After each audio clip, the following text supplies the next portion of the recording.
Bonsoir à tous, on est content de vous accueillir. On peut prendre un temps toujours de prière et de louange avec l'équipe avant de laisser place à notre conférencier. Pourquoi? Parce qu'on croit que c'est bon de juste demeurer dans la présence de Dieu. C'est quoi demeurer? C'est s'installer dans sa présence. C'est être capable à chaque instant, et peut-être ce soir, mais aussi dans nos journées, de s'asseoir avec l'Esprit de Dieu, s'asseoir avec Christ qui vit en nous, comme vous êtes assis en ce moment. Et le laisser nous parler, le laisser nous transformer à chaque moment. Peut-être qu'aujourd'hui on a vécu des colères, peut-être qu'on a vécu des frustrations, des moments de tension, d'insécurité, et à la fois des grandes joies. Mais ce qu'on veut ce soir, c'est ensemble, en tant que corps, laisser vraiment l'Esprit nous parler, laisser Dieu juste nous renouveler. Comment on va faire ça? En chantant pour lui. Donc on a choisi des chants, peut-être que vous ne les connaissez pas encore, mais chantez avec nous ce que vous arrivez à chanter. Et surtout, lisez les paroles et laissez-vous imprégner de qui il est. Et j'avais juste un psaume pour nous ce soir. Psaume 27 de David. Le Seigneur est ma lumière et il me sauve. Je n'ai peur de personne. Le Seigneur protège ma vie avec puissance et je ne tremble devant personne. Quand des gens mauvais s'avancent pour me détruire, ce sont eux, mes ennemis féroces, qui perdent l'équilibre et qui tombent. Si une armée se prépare à m'attaquer, je n'ai pas peur. Et même si on me fait la guerre, je garde confiance. Je demande, certaines versions diront, je désire une seule chose. Je cherche une seule chose, ardemment. Je désire habiter dans la maison du Seigneur tous les jours de ma vie pour admirer sa beauté et le contempler dans son temple. Je vous invite à vous lever et chantons ensemble ce soir.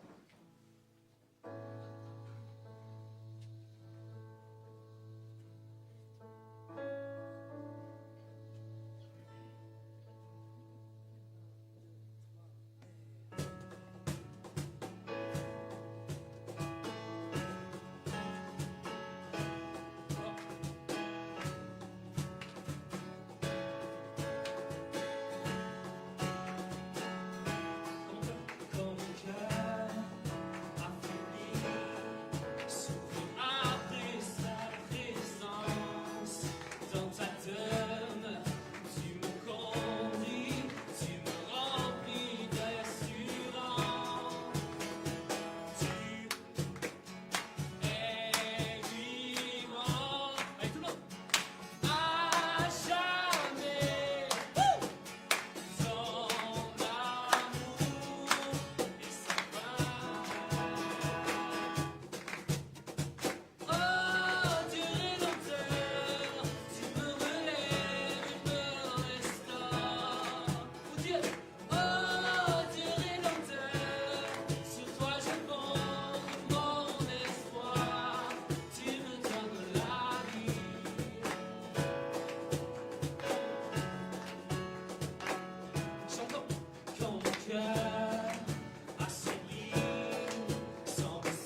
sur toi je fonde mon espoir, tu me donnes la vie.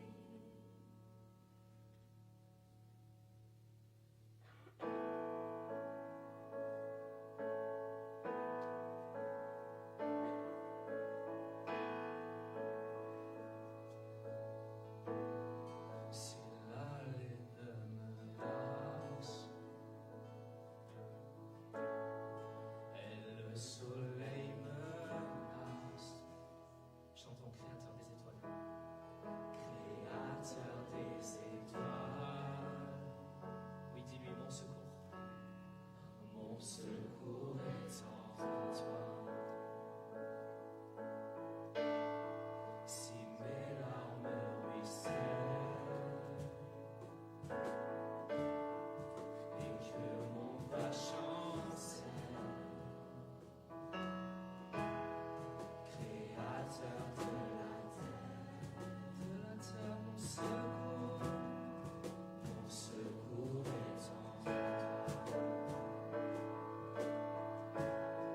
Je lève les yeux, je lève les yeux vers les hauts sommets. Toi seul est mon Dieu. Je proclamerai. Chantons toi seul. Toi seul, on est ma force. Toi seul, on me restaure. Mon secours est en toi.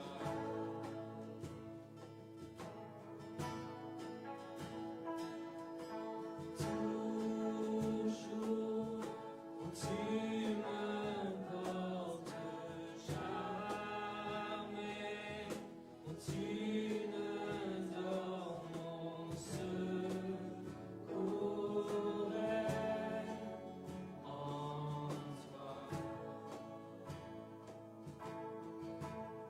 Si la peur m'envahit, allez, chante avec moi ce soir. Et mon âme chavire, Créateur de la vie, mon secours est en toi. Dis-lui si la peur m'envahit, et mon âme chavire, Créateur de la vie, mon secours est en toi. Je lève les yeux, je lève les yeux vers les hauts sommets. Toi seul est mon Dieu, et je proclamerai. Toi seul, on est ma force. Toi seul, on me restaure. Mon secours est en toi.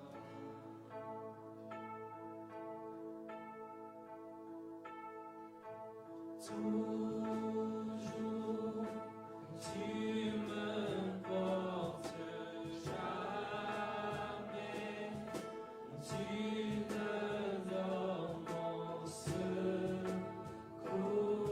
est en toi.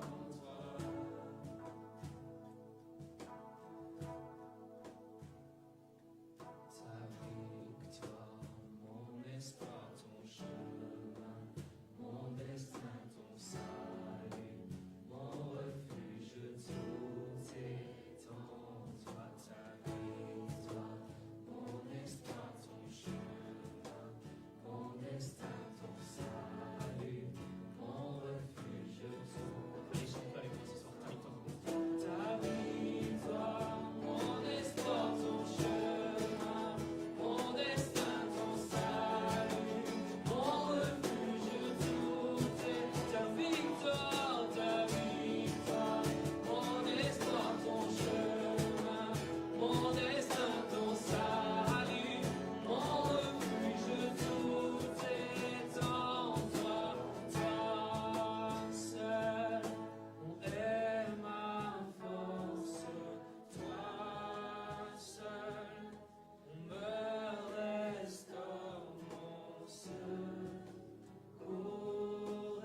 Seigneur, toi seul nous secours, toi seul est notre force.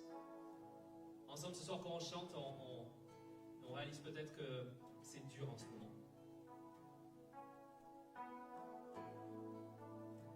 Mais par toi, tout est possible.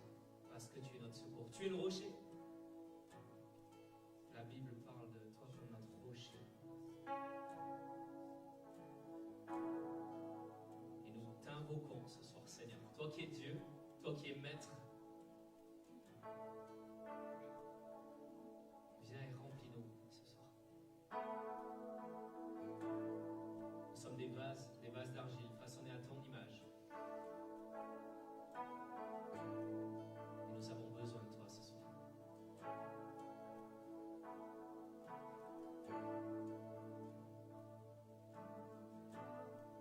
Élève ta prière là où tu es. Tu peux parler librement à Dieu. Tu peux juste remercier Dieu dans ce moment.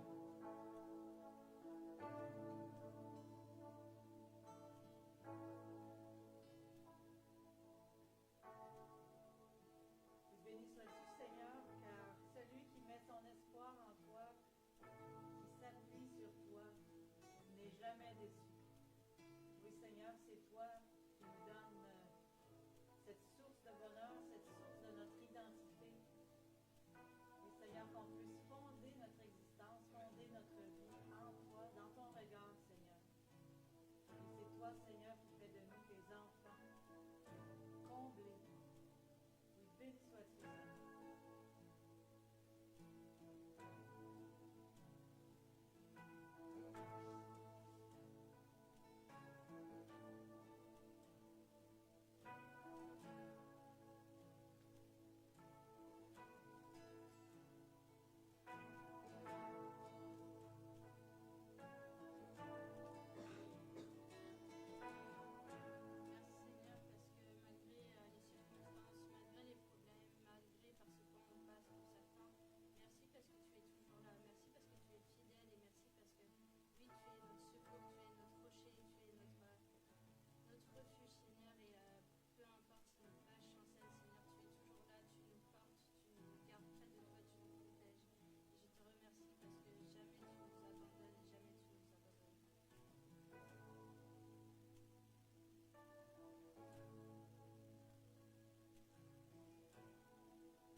Seigneur, tu es notre rocher et notre appui. De qui aurions-nous crainte? Si une armée se lève contre nous, prêt à nous bousculer, de qui aurions-nous crainte? Seigneur, tu es notre forteresse. Et c'est bon de te le rappeler ce soir. C'est bon de pouvoir le prier. Merci pour ton œuvre en nous. Merci pour les vies sauvées ce soir. Merci parce qu'ensemble on peut chanter un seul nom. Merci pour l'unité qui prend place dans ce lieu. Merci pour ton esprit qui nous unit. Merci d'avoir relevé cette semaine les personnes qui étaient malades. Merci d'avoir, Seigneur, répondu à des prières, des soupirs inexprimés. Merci de nous avoir gardés. Merci de nous garder par ta main. Merci pour les épreuves, Seigneur. Merci pour les brisements. Merci parce que tu es toujours présent, peu importe ce qui est devant nous. Et merci parce que tu nous offres un cœur rempli d'espérance, ton espérance, qu'un jour tu reviendras nous chercher. Seigneur, chaque jour n'est pas en vain, chaque jour est tourné vers cette espérance, qu'un jour ton royaume prendra place et ce règne éternel prendra place pour nous. Et c'est ce règne auquel nous voulons aspirer. Pas dans ce que nous avons dans les mains ce soir, pas dans ce que nous espérons, pas dans notre agenda, pas dans nos prévisions, pas dans notre budget, pas dans ce que tu mets dans notre assiette, non. Tout ça, c'est ce que tu nous donnes pour être sur cette terre. Mais nous voulons espérer dans un royaume bien plus grand. Et nous voulons dire ce soir que ta volonté soit faite, comme au ciel, sur la terre. Merci pour ce Dieu de la provision. Merci pour ce Dieu qui règne, que tu es. Nous t'aimons, Jésus.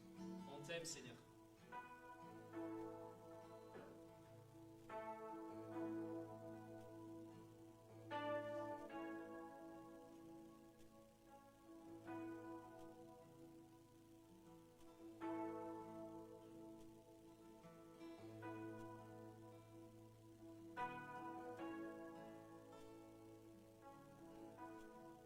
Chantons ensemble.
remercier et je te prie de bénir chaque personne présente dans ce lieu.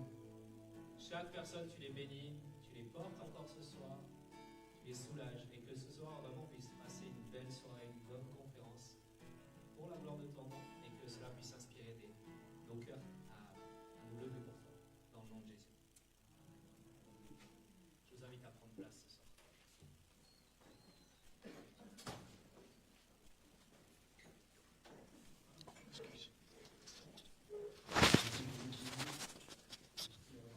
Bon moment de prière. J'espère qu'il a réussi à comme décrisper certains. J'espère que tout le monde est à l'aise.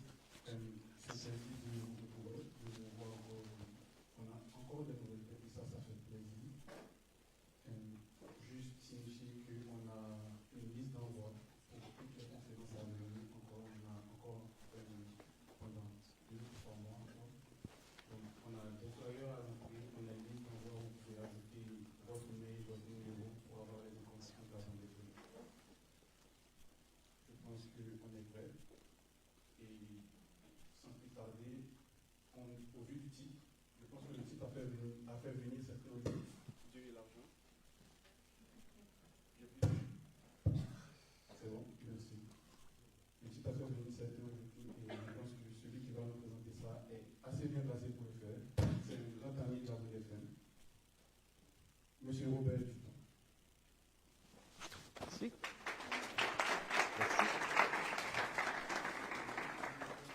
Quand je me retrouve avec un micro comme ça, j'ai toujours l'impression que je vais commencer à chanter, mais je ne vous ferai pas ça. Alors, merci encore de l'invitation. Dominique, j'ai une grande pensée pour notre ami Alain ce soir. Ça fait 21 ans ou 22 ans que je viens à la bande FM occasionnellement. Donc, j'y suis très attaché. Je suis très impressionné à chaque fois que la bande FM se renouvelle. Et pour moi, c'est un signe de l'esprit qui est important.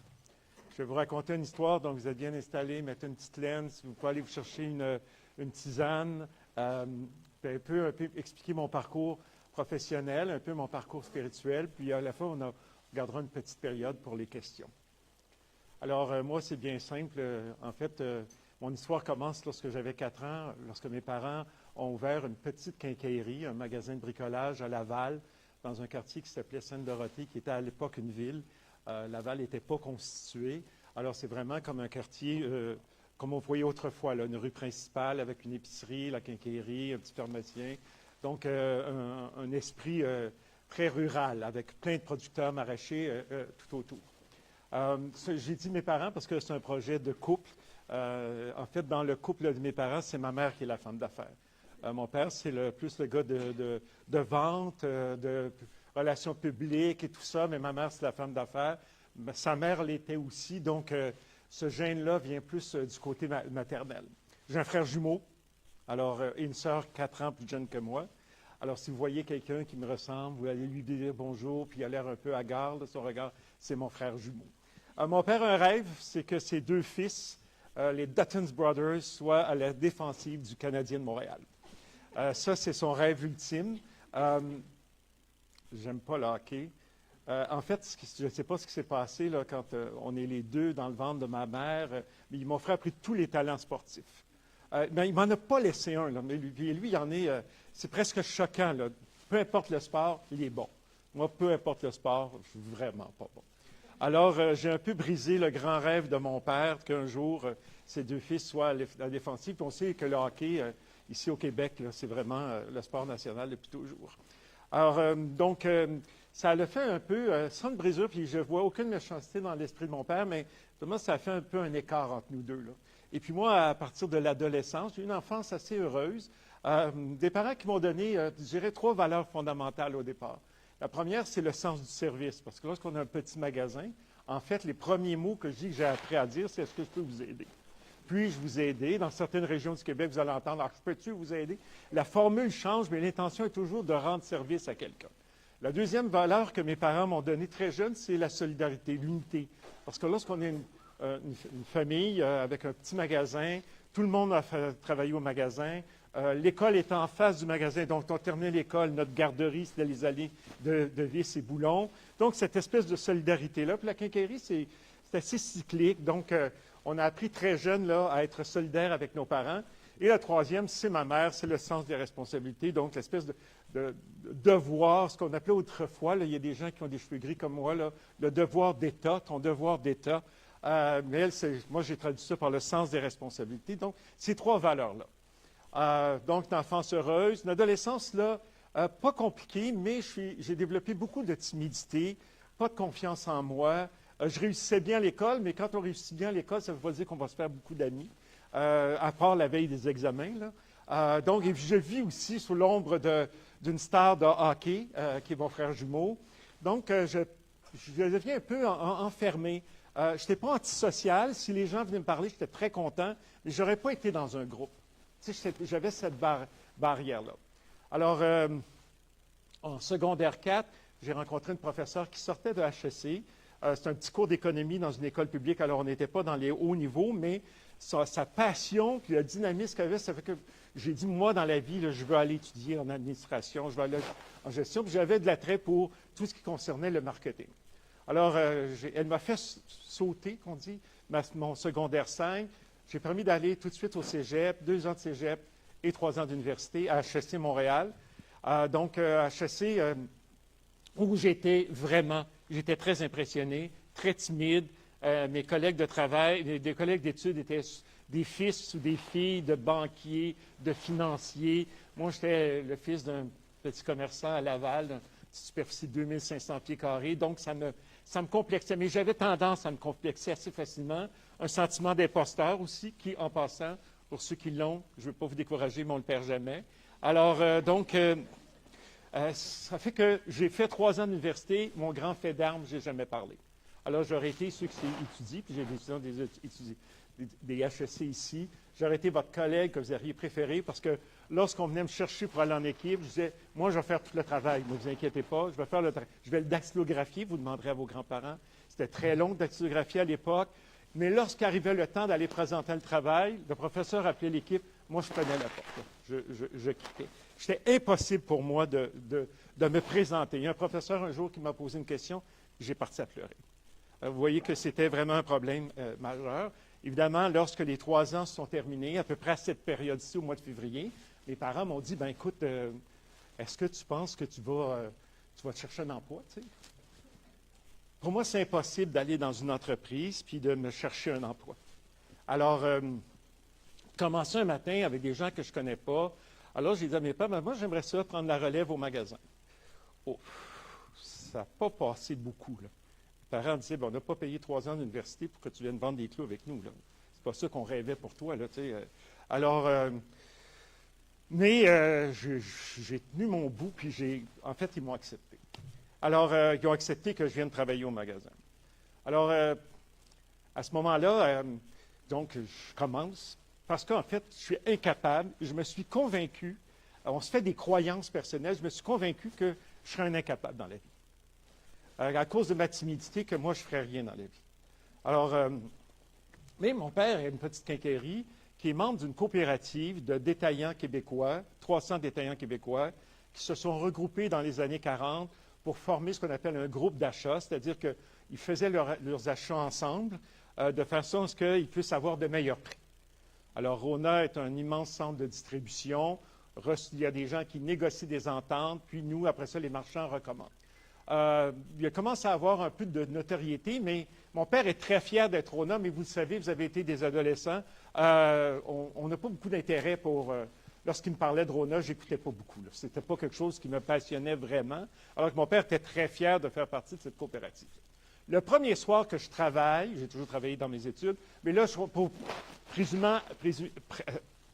apparemment prendre la relève, il y a une réunion chez Rona. Les coopératives, c'est un mode de fonctionnement où tu as beaucoup, en tout cas à l'époque, beaucoup de rencontres. Parce que là, il faut toujours qu'il y ait une espèce de... Il y a un consentement à la fin, mais il faut chercher le consensus possible. Donc, il y a toujours des raisons pour faire des réunions. Il y en a une le soir, mon père dit, tu prends ma relève, tu viens avec moi. Moi, aller dans une réunion avec des vieux monsieur de 40 et 50 ans, quand on a 22, madame, ne riez pas. Alors, aujourd'hui, je trouve ça très jeune. Alors, mais là, mon père, il devient un peu colérique et tout ça, donc je décide d'aller à la réunion. J'ai un souvenir très triste parce que là, mon père, Mon père, il n'avait aucun complexe. On avait une des plus petites quincailleries au Canada, puis lui, il était président de l'Association canadienne des quincailleries. Alors, vous voyez le genre, alors à peu près plus que 2 mètres, un gros volume. Et là, enfin, son fils qui n'a pas joué au hockey a au moins un diplôme universitaire. Alors, il me promène dans la salle devant tout le monde, mon fils Robert, diplômé d'HEC, mon fils... Et moi, je suis comme ça, tu sais, je donne la main, je ne regarde pas les gens. Je me souviens que des souliers, aucun visage. Alors, 2 jours plus tard, mon père m'a dit, « Robert, il y a quelqu'un qui veut te parler. » Le téléphone avait sonné, et c'était une époque, lorsque le téléphone sonnait, on répondait. Ça fait très longtemps, là. Alors, il me dit, « Il y a quelqu'un qui veut te parler. » Alors, je prends la ligne, et là, j'entends, « Bonjour, c'est André Dion. J'aimerais ça que vous passiez à mon bureau vendredi à 10 h, je vous attends. » M. Dion est le président de Rona. C'est un homme du Lac-Saint-Jean, si vous connaissez la région, là, c'est un vrai mâle. Là. Donc, c'est pas quelqu'un qui est habitué. Il va direct. Alors, je suis catastrophé, mais ça a été tellement vite que je n'ai pas eu le temps de dire non, je n'ai pas eu le temps de préparer de réponse. Alors, je me retrouve le vendredi devant lui à son bureau à Boucherville. Et là, il m'a dit très rapidement, « Est-ce que vous avez toujours travaillé pour votre père, vous? » J'ai dit, « Oui, vous connaissez la quincaillerie? » J'ai dit, « Oui, je connais très bien la quincaillerie. » Alors, il dit, « Écoutez, dans quoi vous avez étudié? Là? Parce que je ne me rappelle pas, là, votre père me l'a dit, mais j'ai dit, j'ai étudié en marketing. » Et là, il y avait des grosses mains de gens du Lac-Saint-Jean, et je m'excuse s'il y a des gens du Lac-Saint-Jean, vous avez des grosses mains. Il frappe sur son bureau, puis il dit, « On lance le département de marketing chez Rona, tu commences quand? » Là, j'ai dit, « Mais moi, je peux pas commencer, moi, je peux prendre la relève de mon père. » Puis, tu sais, la relève de mon père, mais qu'est-ce que tu vas faire là? Petit magasin à Laval avec ta mère, là, ça font bien leur vie. Là. En fait, on vivait bien parce que ma mère faisait l'immobilier. Alors, alors là, il commence, il met de la pression. À un moment donné, je réussis à dire, peut-être qu'un jour, on va avoir un deuxième magasin. Oh, vous allez avoir un deuxième magasin. Quand? Je sais pas. Je vais appeler ton père. Non, appelez pas mon père, appelez pas mon père. Alors, et là, il m'a mis tellement de pression, pour faire une histoire courte, c'est plus long, mais il m'a mis tellement de pression qu'à un moment donné, la seule façon que j'avais de sortir de ce bureau-là, c'était de dire qu'ils décident de se regrouper pour se donner ce qu'on appelle un pouvoir d'achat, pour pouvoir recevoir de la marchandise.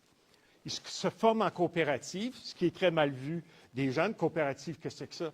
Alors là, les fournisseurs qui venaient surtout de l'Ontario et des États-Unis commencent à essayer de les boycotter. Alors là, j'apprends que, parce que quand tu rentres dans une entreprise, c'était très traditionnel, tu fais ta formation par les légendes qu'on vient de te conter, les histoires, puis là, j'apprends que dans les années 40, 50, puis encore aujourd'hui, il parcourt le Québec, puis là, il trouvait Marcel Duchesne à Yamachiche. Marcel, il y a une petite chaîne à côté de sa maison, il fait des clous pour la région de Yamachiche. Marcel agrandit ta chaîne. Nous, on va acheter des clous, on achète ça en Ontario, on va l'acheter chez vous, puis tu vas pouvoir développer ton entreprise. Un autre gars qui brassait de la peinture à Québec dans son garage, s'appelait Stico, développe, on achète nos peintures aux États-Unis, on va l'acheter. Et comme ça, ils ont développé un écosystème. Wow! Là, il y a quelque chose, là. Dans une coopérative, les personnes sont très importantes. Tu sais, on parlait toujours, c'était toujours des familles comme la mienne, un père, une mère qui travaillent, en passant sans être payés, les enfants. Donc, il y a tout un réseau où je me retrouve. Puis, dans le fond, ce qu'il fait, c'est de sauver ces marchands-là, mais ils ont un grand esprit de vouloir se développer. Aussi, une particularité, c'était très éthique. Vraiment, il y avait une éthique irréprochable et ça m'avait beaucoup impressionné parce que, sortant de l'université, mon idée, c'était, comme beaucoup d'autres, c'est, bon, les hommes d'affaires ou les gens d'affaires, c'est fait pour... ils ont une éthique élastique. Mais là, c'était pas ça, là. Vraiment, le respect des personnes, un projet de si on crée de la richesse, on va la faire partager, on va développer le Québec économique, un coup de foudre. Vraiment, pour moi, et je le dis toujours, je n'ai jamais tombé en amour à vendre des clous. J'ai tombé en amour avec un projet d'entreprise qui avait du sens. Alors, et donc, j'ai commencé vraiment à m'impliquer dans l'entreprise. Je n'ai pas perdu ma timidité du jour au lendemain, mais j'étais très curieux de ce qui se passait. Et j'apprenais tout, parce que lorsqu'on sort de l'université, j'avais travaillé juste mon père. Donc, uniquement la dynamique d'une entreprise, les départements, les gens qui travaillent entre eux, j'étais passionné de ça. Et un an plus tard, je ne sais pas pourquoi, mon patron est venu me voir et il a dit, écoute, on faisait à l'époque à peu près 80 millions de chiffre d'affaires, mais tout relevait de lui. Là, tous les directeurs relevaient de lui. Il a dit, trop de gens qui relèvent de moi. essaie de m'aider, là, puis essaie d'en regrouper. Alors, j'ai fait une suggestion de créer un département qui s'appellerait le département des services aux marchands et qui regrouperait tous les services qui aidaient les marchands à se développer. Donc, il y avait quelqu'un qui faisait des études de marché, on avait un architecte pour faire des plans de magasins, il y avait des designers pour faire des plans d'aménagement intérieur, des étalagistes. Donc, j'ai regroupé ça, puis je l'ai suggéré, j'ai donné le document, j'ai fait des très, je dirais, académiques, là, comme j'avais appris à partir de mes livres. Puis, 2 ou 3 semaines plus tard, il est venu me confirmer que j'étais maintenant directeur des services aux membres. Alors, j'étais un peu surpris parce que je me dis, mais qu'est-ce qu'il voit en moi que je n'ai jamais vu? Tu sais? Alors, mais j'étais content, mais là, je me retrouve devant des employés. Je suis le plus jeune. Ils sont tous plus vieux que moi. Et là, je deviens leur patron. Et la première journée que j'ai été patron, j'ai vraiment eu ma première leçon de management qui m'a suivi toute la vie et qui encore aujourd'hui me sert. Et c'est pour ça souvent que je suis à HEC, pour répéter ce que je vais vous expliquer. La première journée, j'ai 8 étalagistes. Les étalagistes, c'est les gens qui vont placer la marchandise. Vous comprenez le processus, on a fait les plans, on monte l'équipement, on place la marchandise. Ils doivent travailler le long week-end des Patriotes au mois de mai. Personne ne veut travailler le long week-end, mais on doit terminer un magasin. Alors, je les rencontre pour la première fois, je prends connaissance d'eux. Et là, je dis, les gars, il faut travailler en fin de semaine, vous savez, on a un marché difficile, puis il faut faire finir. Et là, on me dit non. Mais j'ai dit, parce que c'est en double. On peut bien vous donner du temps. Ma femme ne veut pas. Je peux envoyer des fleurs à ta femme.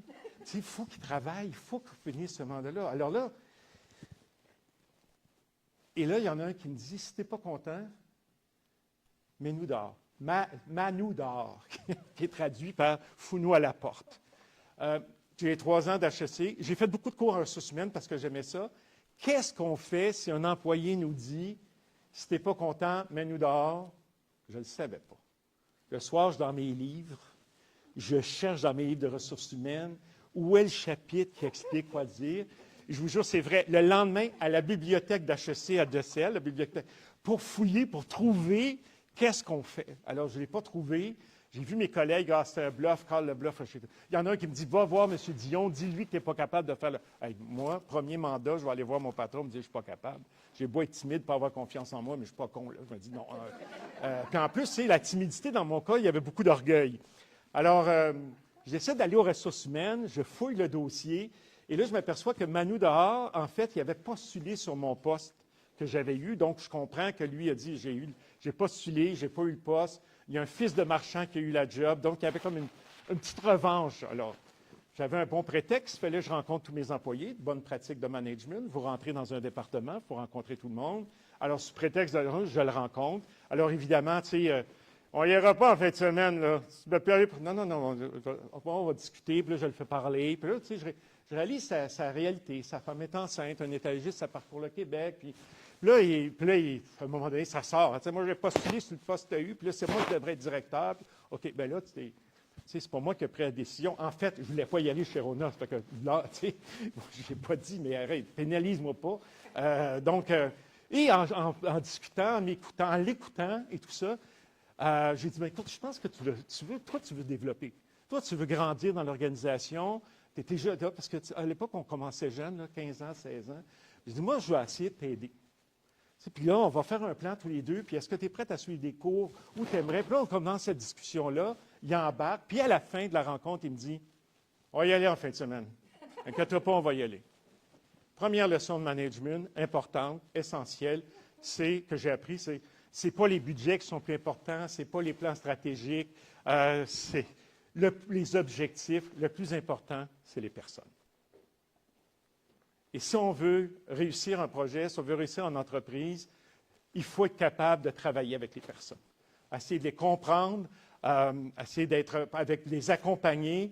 Et ça, je traduis ça par une phrase là, qui dit « business is people ». Pour moi, business is people. S'il y a des gens qui ont HEC, vous leur demandez qui dit business is people à HEC, c'est moi. Je répète ça tout le temps. Au bac, à la maîtrise exécutive chez McGill, je répète toujours ça, business is people. En arrière de toutes les situations, il y a une personne. Il faut comprendre cette personne-là. C'est difficile à accepter parce que C'est complexe, les personnes. C'est plus complexe que l'intelligence artificielle, c'est plus complexe, c'est complexe. Mais si on va arriver à faire quelque chose dans la vie, et moi, le projet de Rona, je le portais tellement. Bâtir une entreprise, créer de la richesse, sauver le Québec économique, comme francophone, prendre notre place. Donc, moi, je dois être capable de travailler avec les personnes. Alors, ça a commencé, ça a avancé, ça a avancé, ça a avancé. On me confiait toujours plus de responsabilités. À un moment donné, en 82, on m'a donné la publicité. Écoute, c'était la fin du monde. Là.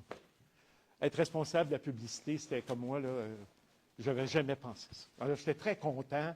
Puis on me faisait confiance. Mais mon patron, le premier travail que j'ai apporté à M. Dion, je lui ai présenté, il m'a dit, vous travaillez bien. Je m'en rappelle parce que c'est la dernière fois qu'il me l'a dit. Alors, donc, ce n'était pas un gars qui donnait beaucoup de compliments, mais il me donnait toujours plus de dossiers. Donc, je me dis, il doit être content. Puis à un moment donné, en 1983, j'ai 28 ans, j'ai la publicité, je suis en train de travailler sur une importante campagne publicitaire, parce qu'autrefois, l'argent venait toujours des marchands, mais inspiré de l'alimentation, qui font payer les fournisseurs. Je pouvais multiplier le budget de publicité par 5, j'étais très content. Mais à 28 ans, là, à un moment donné, j'ai eu comme un arrêt, puis j'ai dit, ben écoute, moi, dans la vie, je me suis pas pire dépassé, tu sais. Vraiment, je pensais que je ferais rien, mais ça va pas si mal, mon affaire. Ça veut dire que je peux peut-être penser de faire encore mieux. Alors, je décide de m'en aller 10 jours à Vancouver. Pour aller réfléchir, ça va vous paraître un peu prétentieux, là, mais sur mes dépassements. En plus, j'avais par hasard trouvé une phrase qui disait « On devient homme en se surpassant ». Ça vient d'Aristote. J'espère qu'aujourd'hui, il écrirait « On devient un être humain en se dépassant », mais à l'époque. Alors, là, je me dis, moi, il faut que je me dépasse. J'ai été capable de faire ça, ça veut dire que je suis capable de faire mieux. Puis, chez Rona, je suis capable de faire plus, puis je voyais toujours plus grand pour l'organisation. Alors, je m'en vais à Vancouver. Ce n'était pas de me retirer, là, je visitais Vancouver et tout ça, mais le soir, et le premier soir, je suis arrivé et j'ai mis 3 feuilles. On a toujours des petits bureaux dans un hôtel, là. J'ai mis 3 feuilles sur le petit bureau. Mes dépassements personnels, mes dépassements professionnels, mes dépassements sociaux. Puis j'aime écrire. Alors j'ai dit, je vais écrire. Alors j'arrivais le soir, puis j'écrivais. Dépassement personnel, ben je suis tout seul. Mais moi, j'ai un projet dans la vie. La réussite pour moi personnelle, c'est une femme, un beau projet de couple, des enfants, une maison, 2 autos, plus tard un chalet. Pas quelque chose de très original, mais c'est ça que je rêvais. Mais je n'avais pas mis beaucoup de temps là-dessus. Alors, mes amis, ils m'avaient sorti une fois dans des discothèques, mais vraiment, je n'aimais pas ça du tout. Là. Je ne savais pas ce que je faisais là, je n'étais pas à l'aise. Donc, puis, je travaillais tout le temps. Alors, j'ai dit, là, il faut que tu prennes un pose-oreille, il faut que tu trouves la bonne personne pour faire un projet. Puis, avoir des enfants, parce que pour moi, ça fait partie de la réussite d'une vie, cet aspect de réussite personnelle. Même si, déjà à l'époque, c'était quand même un très grand défi. Le dépassement professionnel, un soir, j'écris. Un jour, je serai le président de Rona. J'ai 28 ans. Mon président a 42 ans. Il est quand même, je le trouve vieux, là, mais je réalise aujourd'hui qu'il était quand même relativement jeune. J'ai dit, il va prendre sa retraite peut-être dans 20 ans, 18 ans. J'aurai 46, 47 ans. J'aurai fait mes preuves pour que je mérite le poste de président. Et moi, mériter un poste de président, bien, c'est comme mes parents m'en l'ont appris. Tu le mérites si tu travailles. Alors, ce n'est pas de jouer, c'est de dire, si je travaille assez fort, si j'ai assez les bonnes idées, si je suis assez impliqué, ça va être un naturel que les marchands décident que c'est moi qui peux être le président. Alors, je n'ai jamais parlé à personne. Je ne suis pas revenu devant quoi me dire je vais être la présidente de Rona moi un jour. Non. Gardez ça pour moi. Puis, sur la vie personnelle, là, je me disais, il faut que je trouve une cause. Puis après ça, je disais, il faut être en santé, parce que comme je n'avais jamais fait de sport, la première journée que j'ai visité Vancouver, quand je suis revenu à l'hôtel, le lendemain matin, je suis tombé en bas de mon lit, mais mes jambes ne supportaient pas, 28 ans. Alors j'ai dit, écoute, il faut que tu t'inscrives dans un centre sportif. Et, j'y pense, il y a sûrement une bonne fille qui cherche un bon garçon qui veut 2 enfants, une maison, 2 autos, puis plus tard un chalet. Tu sais, c'est l'endroit idéal. Là. Alors, donc, je reviens et je décide d'avoir ce plan-là. Dans cette réflexion-là, dépassement personnel, professionnel, tout ça, un soir, j'arrive à... là, j'ai dit, parce que je suis croyant, je fréquente l'Église, assis toujours en arrière dans le dernier banc. Je n'ai jamais parlé à un prêtre, mais c'est pour moi, la pratique religieuse est importante. Le sens du sacré est important. Déjà, ça a commencé à l'âge de 16 ans. Mes parents ont abandonné la pratique religieuse à la fin des années 60, mais moi, j'ai continué à aller à l'église. C'était important pour moi. Même un jour, j'ai réalisé, vers 16 ans, je me dis, ben, si je suis tout seul de mes amis, de ma famille à aller à l'église, j'ai eu une interrogation si j'étais normal. Puis je me disais, il y a quelque chose qui se passe, là, moi, je ne suis pas... Mais j'aimais ça. J'aimais le silence, et j'aime encore le silence beaucoup. J'aimais le silence, j'aimais le sens du sacré, j'aimais la prière. Donc, j'ai dit, c'est important. Et là, dans son voyage en Vancouver, je me dis, Robert, tu parles de tes dépassements, mais ton dépassement spirituel, il est où? Ah! Il faut que je prie plus. Et là, je prends la décision de, chaque jour, lire un passage du Nouveau Testament. J'ai un peu de misère avec la Bible, mais le Nouveau Testament, donc d'aller dans premiers épîtres avec Marc, de faire les épîtres, après ça les lettres de Paul, et tout ça, de lire. Donc, chaque soir, de lire un petit passage, d'avoir le temps de le méditer. Donc, j'ai impliqué ça dans ma pratique, plus assez d'aller à l'Église plus qu'une fois par semaine. Donc, c'était mes objectifs. J'ai fait ça, je suis retourné chez Rona, et quand je suis retourné, j'ai appris qu'il cherchait un vice-président marketing. Mais pourquoi il cherche? Alors, je suis allé voir mon patron, puis j'ai dit à mon patron, j'entends des rumeurs que vous cherchez un vice-président marketing. Il me dit oui, il y a un petit sourire que je ne comprends pas. Alors, j'ai dit, ben moi, je voudrais juste que vous sachiez que j'ai fait 6 ans, j'ai fait quand même mes preuves et tout ça, puis je pourrais être un candidat peut-être intéressant pour vous. Puis il me dit, t'es pas un peu jeune? Je dis, non, ben non. À 28 ans, tu ne te penses pas jeune. Tu dis, non, écoutez, j'ai 28 ans. Alors, je ne sais pas si c'est à cause de son âge, mais ça lui a pris à peu près 1 an à se décider. Mais après 1 an, on m'a nommé vice-président marketing. Mais je ne voulais pas juste marketing. Alors, il me l'a annoncé, puis le lendemain, je suis retourné le voir, j'ai dit, c'est intéressant, marketing, mais moi, j'aimerais mieux vice-président développement marketing. Moi, ce que je veux, c'est être associé à la croissance de l'organisation. Oui, le marketing, c'est un outil pour faire croître les ventes, mais je veux plus que ça. Je veux être mêlé à définir les enseignes, définir parce que notre croissance vient du recrutement. Là. Alors, le recrutement, et tu sais, on a toujours des chances dans la vie. Moi, je suis chanceux parce que c'est une organisation qui faisait confiance aux jeunes. Il m'a dit, OK, c'est ça que tu veux, je vais te le donner. Alors, je me suis retrouvé marketing, développement. Excusez, je vais prendre un peu d'eau. J'espère que c'est de l'eau, ce n'est pas du gin que vous avez mis dedans. Là, non. Il y a 4 ténors assis en avant, là, je me méfie. Alors, donc, j'ai continué, puis ça a bien été. J'ai grandi dans cette organisation-là, très préoccupé par les gens, très préoccupé par bâtir une équipe. J'aime bâtir une équipe. C'est difficile de bâtir une équipe. Si certains d'entre vous ont des personnes qui relèvent d'eux, c'est un grand défi, mais j'ai appris à aimer ça. Parce que je pense que fondamentalement, ma passion, c'est vraiment pas les clous, c'est sûr. Ma passion, c'est les personnes. J'aime les personnes et j'aime le développement des personnes. Alors, ce n'est pas un hasard que je finis un peu ma vie dans une université. Parce que moi, prendre quelqu'un, là, et surtout quand il doute. Oh, quel défi, là. Tu sais, il doute d'elle, elle doute d'elle ou elle doute de lui, là. Il disait, tranquillement, je vais le monter, là. Je vais juste lui faire voir. Parce que je pense que 90 % des gens ont plus de talent qu'ils croient. 10 % en ont un peu moins qui croient, mais la vie s'occupe d'eux, donc je n'ai pas affaire à m'en préoccuper. Donc, comment on va les monter? J'adore ça. Donc, je fais bâtir mon équipe, on change les bannières et tout ça, on fait des grands enseignes, on crée des nouvelles enseignes, des signatures. C'est vraiment une période très faste pour moi. Parallèlement à ça, Rona va moins bien parce que leur métier de distributeur, le grand centre de distribution qu'on a, des erreurs traditionnelles de management, ils font des changements, ne consultent pas les employés. Évidemment, les employés se rebutent, syndiquent. Donc, ça allait assez mal. Les marchands n'avaient pas leur commande à temps. Donc, tu sais, c'est des petits trucs, des petites choses des fois qui sont importantes, puis qu'on pense que ce n'est pas important, mais qui sont importantes. Donc, tout le développement va très bien. Les enseignes, la publicité va bien. En 1984, on fait la première année de publicité, Rona annoncée par une femme. Vous allez me dire, Robert, c'est quand même... Non, en 1984, il y a 40 ans, une femme qui annonce Clémence Desrochers, qui annonçait notre nom. Alors, imaginez que on était vraiment très avant-gardiste. Ça allait bien. Mais le reste de Rona se détériore. En 1989, il y a une grève de 3 mois très dure, très violente.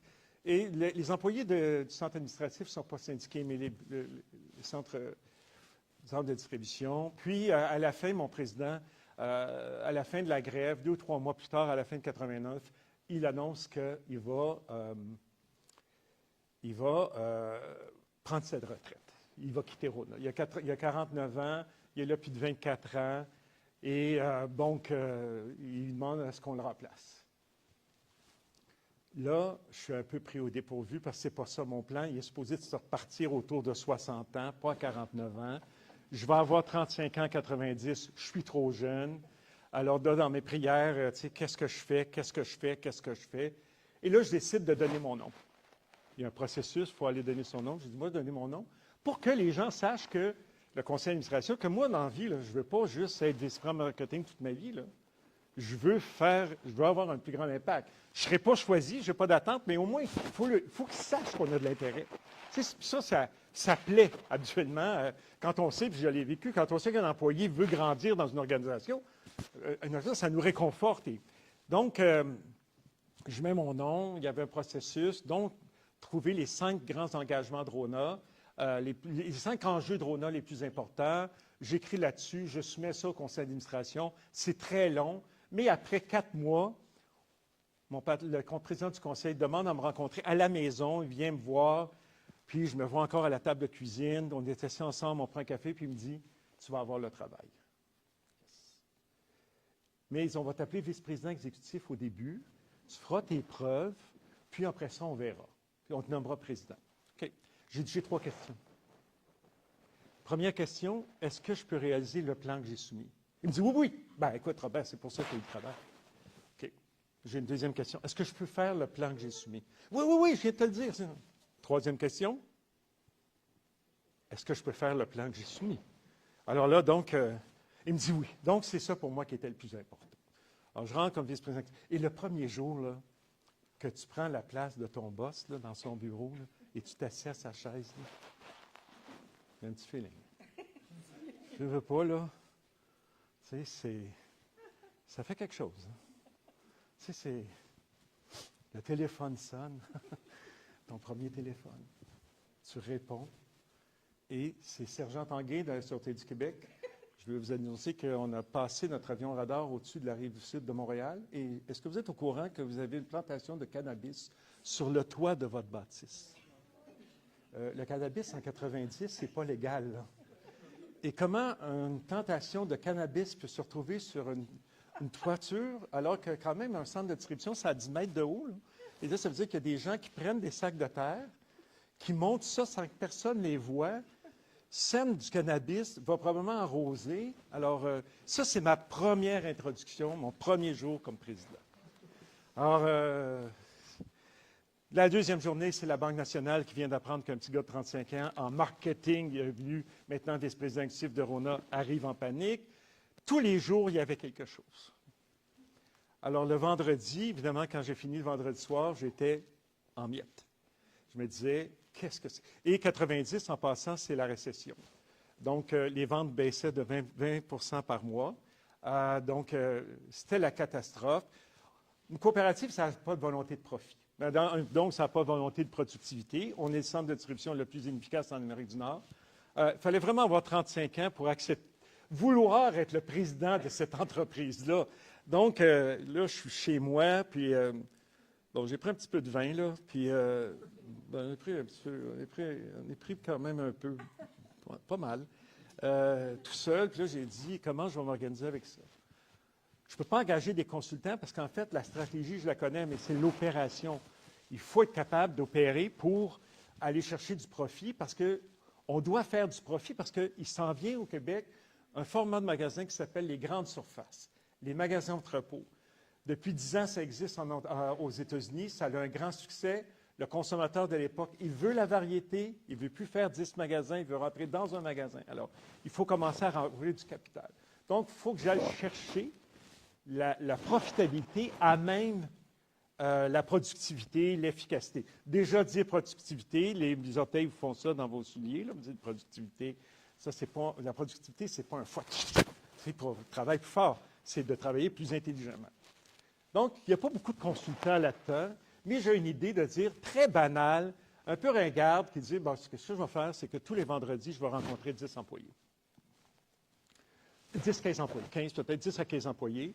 Je soyais à la table de la salle du conseil, je servais moi-même le café, les muffins, les croissants.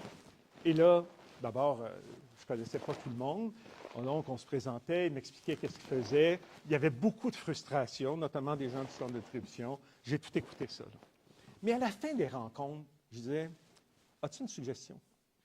As-tu quelque chose, toi, là, dans qu'est-ce que tu fais? As-tu quelque chose que tu ferais mieux? Évidemment, les premières réactions, c'est de dire, hey, commence-nous faut ça, là. Ça fait des années qu'on entend ça, les boîtes à suggestions, on ne nous a jamais écoutés. Non, je vais vous écouter. Je prends l'engagement de vous écouter et de tester vos suggestions. Alors, à la fin de chaque petit déjeuner rencontre, il y avait un rapport qui se soumettait, présenté à tous les employés. Voici les suggestions de la semaine qu'on va tester. Évidemment, les contremaîtres, les directeurs, messieurs et mesdames les vice-présidents, étaient en furie contre moi. Qu'est-ce que tu fais là? Tu fais du micromanagement, ce n'est pas ton rôle, tu ne comprends pas ce que tu fais. Laissez-moi faire. Alors là, et on testait chacune, on les retenait. Et là, quand on retient, l'employé, il est fier. Là. Puis en plus, bien, tranquillement, on fait participer l'employé. Ils me posent des questions. Ils sont 2 heures. Des fois, ça durait 2 heures. Je ne mettais pas de limite. Tant qu'il y avait des questions, des commentaires, je répondais, je les écoutais beaucoup. Donc, ils sentaient maintenant qu'ils participaient à un projet. Ils me posaient beaucoup de questions. Puis, je suis choqué contre mes collègues parce qu'ils me disent, bon, qu'est-ce que les gens de l'entrepôt vont apprendre? Qu'est-ce que le monde qui close des factures à la comptabilité vont apprendre? Non. Ils lisent les journaux, ils savent ce qui se passe. Ils sont allés à Old Orchard faire leurs vacances. Ils ont vu les magasins Home Depot qu'il y a aux États-Unis. Ça va s'en mieux. Mais j'ai trouvé ça très bon. Alors, après 1 an, ma première année comme président, mon premier 12 mois comme président, vice-président exécutif, 6 millions de profits. 2,5 millions d'économies récurrentes grâce aux suggestions des employés. C'est toute une leçon. Là. Alors là, on change la culture de l'organisation. Là, tu peux participer chez Roland. Je passe 2 heures, 2 heures et demie avec des gens, 15 personnes, c'est sûr qu'à la fin, je connais leur nom par cœur. Là.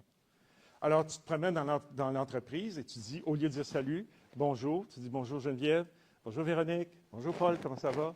C'est toute la différence. Il est reconnu par son nom. Il est quelqu'un. Et je demande moi de politicien, s'il m'avait parlé de son épouse ou de son conjoint, je me rappelais du nom qu'il m'avait dit. Alors, évidemment, là, ça crée tout un autre. Évidemment, le syndicat au centre de distribution panique, font une grève illégale, c'est très violent et tout ça. Grève illégale où, curieusement, ça s'est reproduit une fois par la suite, mais c'était la première fois qu'il y avait une grève illégale, donc les employés ont dû sortir, mais il y a 50 des employés syndiqués qui n'ont pas participé à la grève illégale.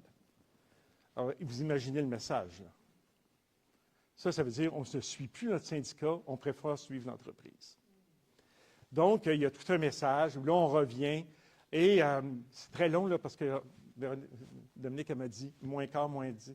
Alors, mais, vous me poserez la question, je vous ai montré l'histoire. Et donc, ça a été un grand moment pour nous, mais par la suite, on a repris notre productivité, on est devenu efficace tranquillement. Nos employés, on a tout de suite, après la première année, là, on a construit un programme de partage des bénéfices. Parce que ça, c'est un vieux classique des chefs d'entreprise. Donnez-moi vos idées, je remets l'économie dans ma poche, puis je la garde pour moi. Non. On va le partager avec ceux qui ont participé. C'est l'avantage d'une coopérative, c'est des gens qui avaient grand cœur, puis qui reconnaissaient ça. Donc, là encore, là, ça crée un encouragement, ça crée qu'on a un projet. Donc, d'expliquer aussi aux entreprises québécoises, on encourage premièrement les entreprises québécoises avant d'aller à l'extérieur. On crée de l'emploi au Québec. On est une bonne entreprise. On ne parlait pas encore d'environnement à l'époque. Donc, ça, là, on a cherché le sentiment que tu participes à un projet. Ça a été très bien. Après ça, en 1994, on a fait le plan stratégique. On a pu financer nos marchands à faire des grandes surfaces. Puis, on les a fait, les grandes surfaces, en respectant nos valeurs. Nous autres, c'est notre valeur de solidarité. On était solidaires en 1939, quand on s'est constitué. Dans les années 70, on est devenu solidaires pour créer une marque qui s'appelait Rona. Et là, on devenait solidaire parce qu'un magasin de grande surface, c'est 20 millions. Il n'y avait pas un marchand qui faisait 20 millions, qui avait 20 millions à investir. Mais si on en regroupe 10, On peut aller chercher, parce qu'en fait, 20 millions, ça te prend 5 millions de capital. On peut regrouper des gens, et c'est ce qu'on a fait.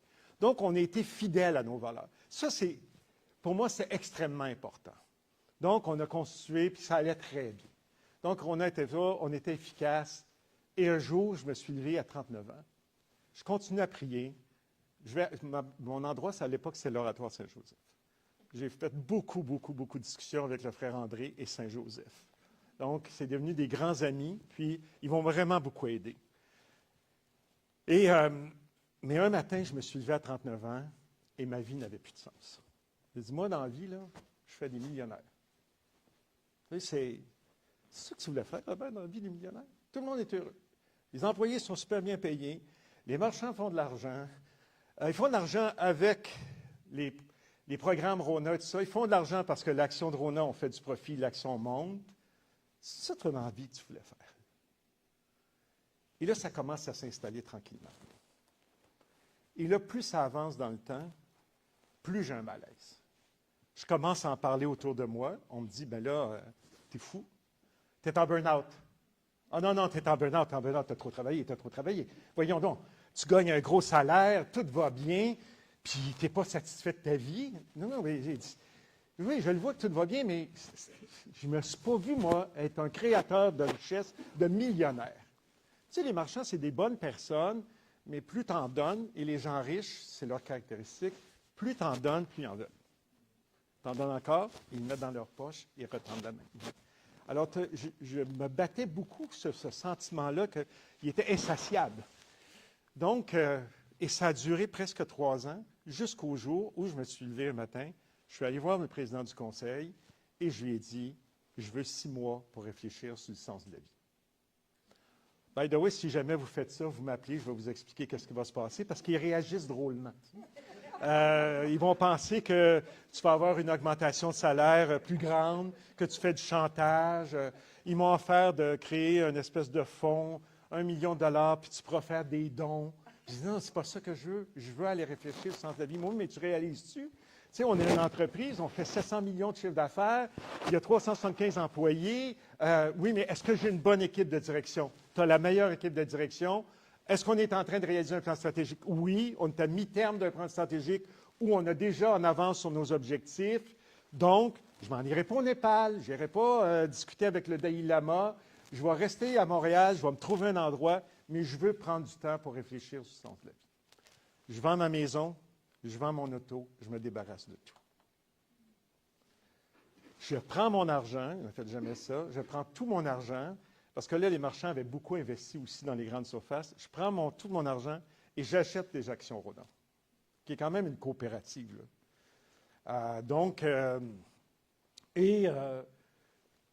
Par hasard, je décide de dire, bien là, il faudrait que je parle à un prêtre pour expliquer mon questionnement sur le sens de la vie. Et j'avais un attrait pour la prêtrise. Je l'avoue, le dépassement pour moi dans la vie d'un homme au niveau spirituel, c'est d'être prêtre. Alors, j'ai eu une intuition d'aller à la cathédrale de Montréal. Je ne savais pas pourquoi. Tu sais, tu résistes quand tu as une intuition. J'avais quelque chose qui disait, va à la cathédrale. J'ai résisté, mais à un moment donné, je suis rentré, puis je suis arrivé face à face avec un prêtre. Puis je disais, je veux avoir un prêtre de mon âge, je ne veux pas avoir un vieux prêtre, là, il va essayer de m'enrouler, puis de m'embarquer dans ses affaires. Je veux avoir quelqu'un, je vais pouvoir parler, là. Et là, j'arrive, je dis, moi, je pense qu'il est à peu près de mon âge, là. Alors, c'est Alain Vaillancourt, et je vais voir Alain, puis j'ai dit, j'ai besoin de vous parler. Alors, je raconte mon histoire à Alain, puis Alain me dit, bien, écoutez, je n'ai pas l'expérience pour vous aider, mais allez au Grand Séminaire de Montréal. Dans le discernement, c'est les meilleurs. Le Grand Séminaire de Montréal. Oui, c'est les Sulpiciens. Moi, je fais à la crèche, je prie, mais toute la... Aidez-moi, là, vous, là. Tout l'organigramme, les je ne suis pas très... La hiérarchie, je ne suis pas sûr. Et je me trouve devant le recteur de l'Université du Grand Séminaire de Montréal, où on fait la formation des prêtres, devant Marc Ouellette, qui est le recteur... Alors, j'explique tout. J'avais fait un grand document qui s'appelait « Maintenant ou jamais », où j'expliquais mon parcours, et puis ma foi, comment je la vivais et tout ça. Et Marc m'a dit, c'est vraiment maintenant ou jamais. Donc, j'attends, puis à un moment donné, bon, je décide, j'ai dit, permettez-moi, Marc a pris, il est allé, je pense, à Edmonton, Il y a M. Gauvreau, Père Gauvreau, qui est arrivé. Puis là, j'ai dit, je veux 6 mois. Il a dit, OK, venez. Mais là, vous allez faire 6 mois. Donc, j'ai une chambre, j'ai un endroit de silence, j'ai une immense bibliothèque. Mais il a dit, écoutez, il faut quand même que vous suiviez les règles de la maison. Les règles de la maison, c'est 3 heures de théologie par jour.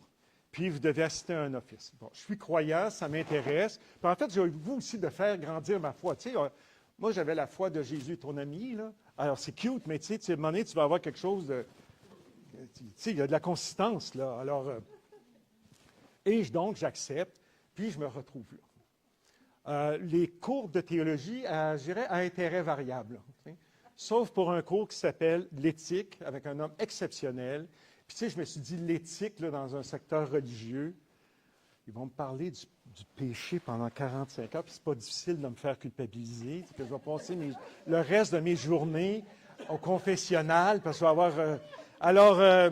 non, un très beau cours, belle réflexion sur les phénomènes de la vie, qu'est-ce qui se passait, réfléchir sur comment on juge un acte humain. Donc, c'est extrêmement intéressant. Mais là, j'ai tout vendu, moi. Là.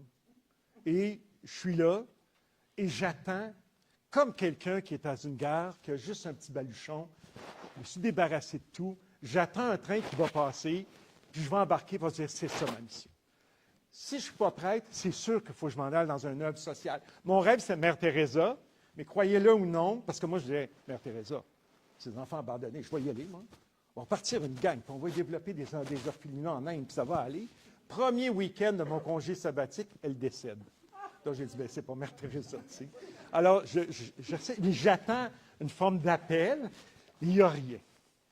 Alors là, je commence un peu à paniquer parce que j'ai 6 mois, mais là, et à un moment donné, vers le mois de décembre, un jour, à une célébration religieuse, il y a un prêtre qui est là, M. Charland, qui est l'économe de la place, de la communauté, puis c'est un gros curé de campagne, là, bien de Dieu, là, puis il dit, les gars, parce qu'il n'y a encore que des gars dans un grand séminaire, les gars, il y a un chômeur qui est venu cogner à la porte aujourd'hui. Un immigré, 3 enfants, il n'y a pas de job. J'ai dit, pauvre monsieur, nous autres, on forme des gars ici, ils vont gagner 16 000 $ par année, font vœu d'obéissance, chasteté, pauvreté. Je ne peux pas rien faire pour vous. Et quand tu manges chasteté, tu nous fais un petit clin d'œil. Alors là, tout le monde sourit, mais moi, je plie en deux. Je suis choqué parce que je me dis, bien là, il y avait juste à m'appeler, là. Ouais, le job, le gars, pour monsieur, nous autres, on développe des magasins partout, on a des centres de distribution, on a toujours besoin de personnes. J'ai retrouvé un job, là. Et là, il s'en fait une grande réflexion sur, bien, il y a peut-être là un sens, Robert. C'est comme si j'avais mis des dominos, puis que là, ils tombaient, puis que je voyais c'était quoi la forme. Parce que tu peux vouloir aider les pauvres, mais si tu es capable de leur trouver une job, tu règles sa pauvreté plus qu'une journée. Tu lui redonnes sa dignité humaine, parce que dans mon cours d'éthique, on avait beaucoup réfléchi sur la dignité humaine. Alors, là, se forme un projet pour moi. Je ne voulais pas, quand j'ai dit que je vais retourner chez Rona, j'ai pleuré toute la nuit, en me disant, c'est pas ça que je voulais, mais j'ai réfléchi à mes talents. On veut toujours le talent des autres. Moi, si je regardais jouer les musiciens, là, je chante très bien en passant, puis je me disais, c'est ça que j'aurais aimé, moi, dans la vie, là. Tu sais, espèce d'entertainment, puis tu faisais bien ça, tu sais. Alors, tu as le petit pied qui bouge aussi, tu dois être bon en danse. Je dis, c'est ça. Mais je n'ai pas ça. C'est pas ça, mon talent, moi. Tu sais, comme là, toutes les jeunes filles rêvent d'être Taylor Swift, tout le monde rêve d'être un grand champion de soccer. Mais c'est quoi mon talent? Moi, je suis bon quand je fais des plans d'affaires, je suis bon pour mobiliser les gens. Je pense que je devrais m'en aller et créer de l'emploi. Il faut que je ne vois pas Rona comme un créateur de millionnaires, il faut que je le vois comme un créateur d'emploi qui permet à des personnes de travailler tout en respectant leur dignité humaine. Je vais bâtir une grande entreprise parce que j'ai l'air sympathique, mais je suis un peu mégalomane. J'aime les grands projets. Tu sais, moi, on faisait 700 millions, j'ai dit c'est trop petit. On est juste au Québec, c'est trop petit. Il faut aller conquérir le Canada. On va aller conquérir le Canada, on va créer des nouveaux magasins. Plus on crée de magasins, plus on achète de produits, plus on développe des fournisseurs québécois. On va permettre à des fournisseurs, des manufacturiers québécois d'amener leurs produits dans le reste du Canada parce que avant que Rona amène de la peinture Sico dans le reste du Canada, Sico n'avait jamais dépassé Ottawa, là. Il faut être franc. Alors, donc, il y avait... Là, puis j'ai dit, moi, ma mission, c'est quoi dans la vie? Et je me suis écrit une mission. Avez-vous déjà pensé à vous écrire votre mission? Moi, j'ai écrit ma mission dans la vie. J'ai dit, bâtir avec d'autres, parce que je suis un gars de gang, j'aime ça en groupe, bâtir avec d'autres une société plus juste, responsable, respectueuse de la dignité humaine. Bon, c'est un peu fort, mais je ne me suis pas levé un matin en disant on va bâtir une société plus juste, responsable, respectueuse de la dignité humaine. Par soir, je rencontre une gang, je vais les embarquer. Non, mais je me disais, moi, je ne serai jamais le président des États-Unis. Mais il faut que le geste que je pose quotidiennement, ça crée une petite différence pour quelqu'un. Puis si on est plusieurs à faire ça, on va bâtir quelque chose de plus grand. J'ai redéfini mes valeurs, j'ai rajouté le courage aux valeurs que mes parents m'avaient données. Puis, je suis retourné chez Rona, j'ai rencontré l'équipe de direction. Personne ne savait que j'étais au Grand Séminaire de Montréal, c'était comme le grand secret, à part mon président de conseil. Puis, je ne leur ai pas dit, mais j'ai dit, écoutez, j'ai réfléchi, j'ai pensé, on irait dans le Canada, on ferait ça, ça. Puis, ils ont dit, c'est très bien. Je dis, on parle toujours de nos valeurs, mais on ne les a jamais écrites, on va écrire nos valeurs. On va définir aussi notre ADN d'entreprise, notre culture. Définir notre culture d'organisation, puis on ne placera pas le profit, on va placer les personnes. Il faut que notre entreprise, elle va réussir si les personnes sont au cœur du projet d'entreprise. 97-98, le mouvement environnemental prend de plus en plus place. On avait déjà commencé d'initiatives, mais là, j'ai dit, il faut vraiment être l'entreprise qui respecte le mieux la planète. Qu'on soit un exemple. Et donc, on a parti ce projet-là, avec des hommes, des femmes qui y croyaient. Puis on était en mesure de mobiliser l'ensemble des employés de Rona à ce projet-là. Puis ça a bien fonctionné. On est ici au Canada, on a fait des acquisitions, parce que notre recrutement, nous, c'était une forme de recrutement, on cogne à la porte, on essaie de le convaincre de devenir membre de la coopérative, mais en Ontario, les gens disaient Rona, c'est une marque de sauce à spaghetti, c'est-tu des pâtes alimentaires? Alors, on disait, on n'a pas de notoriété, donc on va commencer par acquérir des petites chaînes. On va leur mettre la bannière au l'enseigne Rona, puis ça va nous faire connaître, puis après ça, on pourra recruter. Mais ça ne s'est pas passé comme ça, parce qu'on était perçus comme le consolidateur du marché canadien, donc on a fait des acquisitions à chaque année. En fait, à l'espace de 12 ans, on a fait 40 acquisitions, on a bâti 60 magasins, 10 000 mètres carrés, et on nous a permis de recruter 350 marchands qui ont barré la ligne. Donc, on est devenu, en l'espace de 7 ans, le plus important détaillant quincaillerie de matériaux. Pour faire tout ça, ça paraît spectaculaire, mais ça prend de l'argent. Et là, on a pris une décision. Ça nous a pris 1 an à y réfléchir, parce que moi, Rona n'était pas mon entreprise, là. Je suis un employé. On a beaucoup réfléchi à est-ce qu'on peut devenir une entreprise publique, c'est-à-dire une entreprise dont les actions sont cotées à la bourse. Donc, de passer de coopérative à une entreprise publique, ça veut dire une entreprise publique, l'avantage, c'est que ça te permet d'aller chercher du capital, ça valorise le prix de ton action, mais tu rajoutes des nouveaux actionnaires qui sont des actionnaires financiers. J'ai toujours expliqué les pour et les contre, et les marchands à la fin ont voté pour.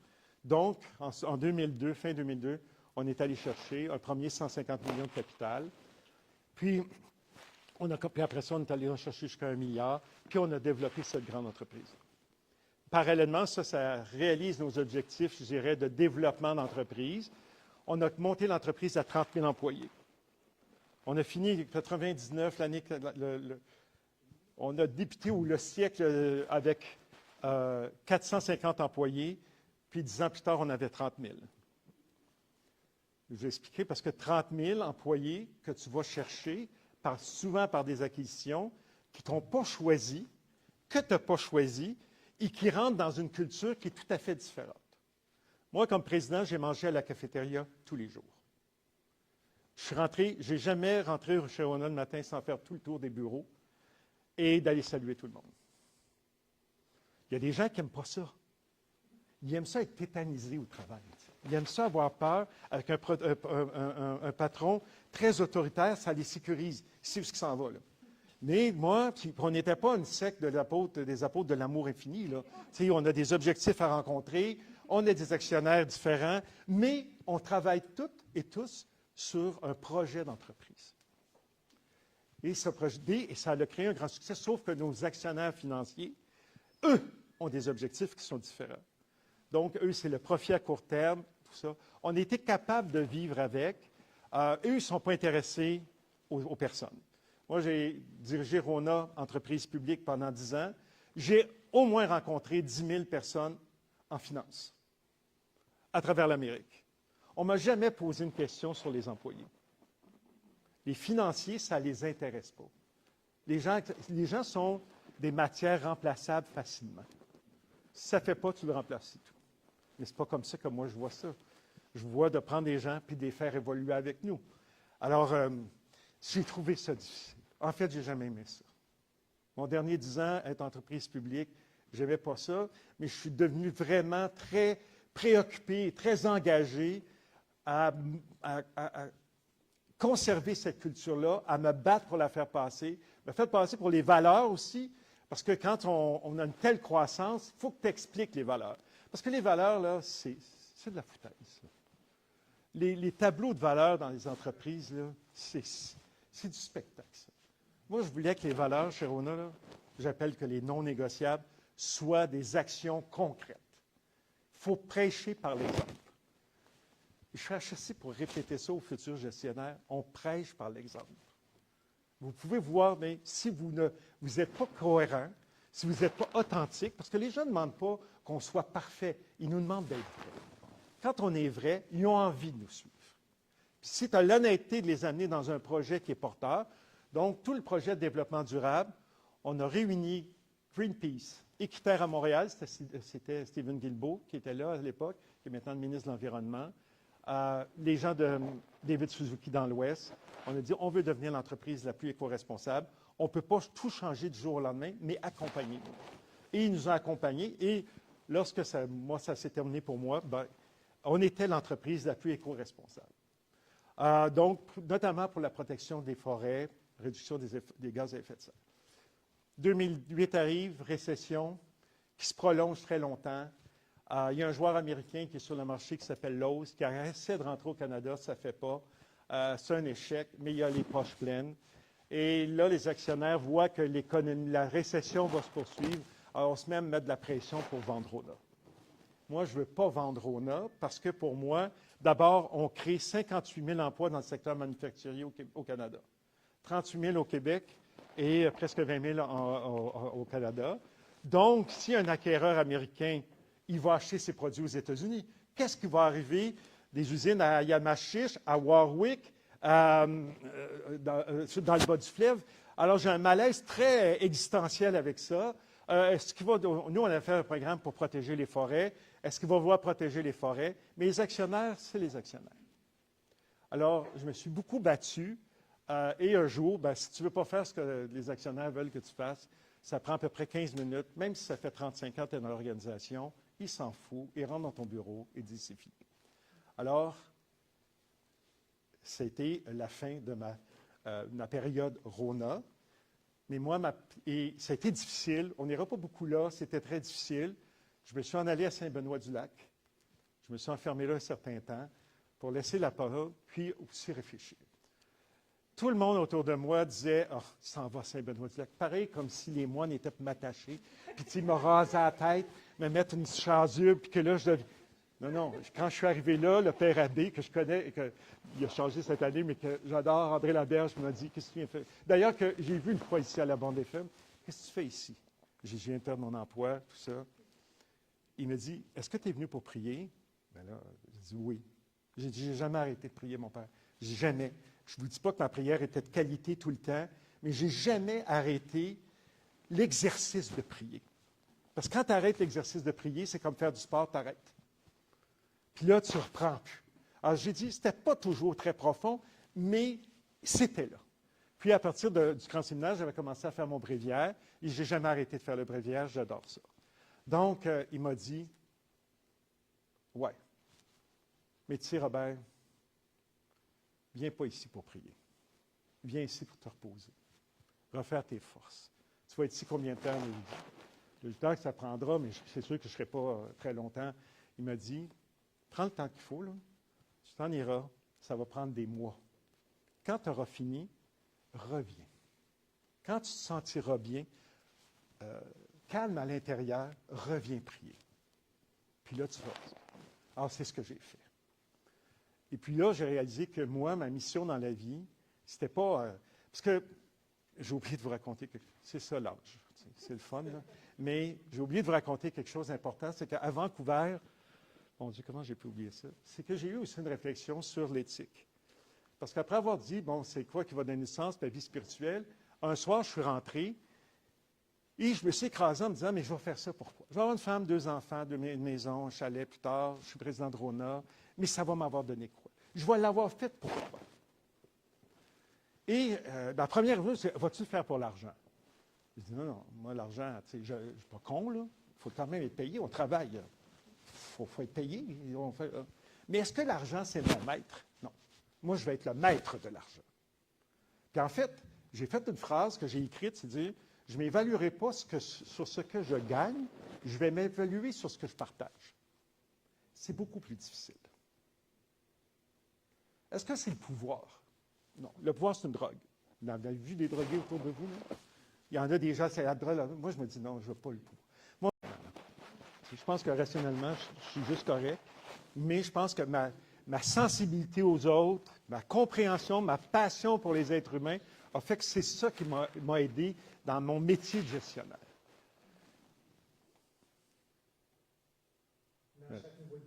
Ça revient tout le temps. Ça revient tout le temps, mais ça me force à faire toujours le même. Tu sais, quand j'ai enseigné le premier cours, le cours de management la première année, c'est sur 4. L'évaluation des étudiants était sur 4. J'ai eu 3,6 sur 4. Alors, le coordonnateur m'appelle, il me dit, tu as 3,6 sur 4, c'est très bon pour une première année. Je dis, ouais, ben, c'est bon, mais le meilleur professeur, il a eu combien? Il dit, il a eu 3,96. Bon, mais c'est ça que je veux. Je ne veux pas être juste être bon. Là. Tant qu'à faire quelque chose, essaye de le faire pour que... J'ai toujours ce goût. J'ai 70 ans, j'ai le goût du dépassement. Il faut que qu'est-ce que je fais, ça soit... Je ne le perds pas. Je n'écrase pas les autres. Pas pour la satisfaction des autres, pas pour qu'est-ce que ça donne, pour mon plaisir à moi. Tu sais, il y a encore... On a toujours le petit garçon à l'intérieur de soi ou le petit enfant à l'intérieur de soi.